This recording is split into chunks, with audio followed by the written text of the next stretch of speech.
Hi అండి. నేను చూపిస్తున్న శారీ ప్యూర్ కతాన్ పట్టు. ఇది హ్యాండ్లూమ్ శారీ. మనకి ఇది శారీలో ఆల్ ఓవర్ అంతా కూడా మనకి బార్డర్ వచ్చేటప్పటికి పీకాక్ అండి, silver peacock zari and gold zari కూడా వచ్చింది. ఒకటి ఎలా ఒకటి ఇదా. మనకి మధ్యలో వచ్చేటప్పటికి అంతా మిడిల్ అంతా కూడా చిన్న చిన్న పీకాక్స్లా వచ్చింది. శారీ అంతా కూడా మనకి ఇలాగే ఉంటుంది. ఇది పళ్ళు అండి. పళ్ళు వచ్చేటప్పుడు మనకి గ్రాండ్ జరీ వచ్చింది. ఇది కడ్డీ జరీ.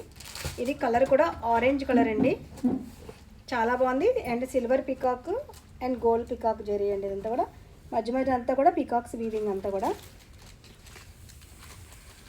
మనకి బ్లౌజ్ వచ్చేటప్పటికి ఇలాగా చెక్స్ వచ్చి బోర్డర్ వచ్చింది. చాలా బాగుంది శారీ అయితే. ఇది కంప్లీట్ హ్యాండ్లూమ్ శారీ అండి, ప్యూర్ కతాన్ పట్టు. ఇది ఆరెంజ్ కలర్. సో ఎవరికైనా ఈ శారీ నచ్చితే కింద వాట్సాప్ నెంబర్కి మెసేజ్ చేయండి. Thank you.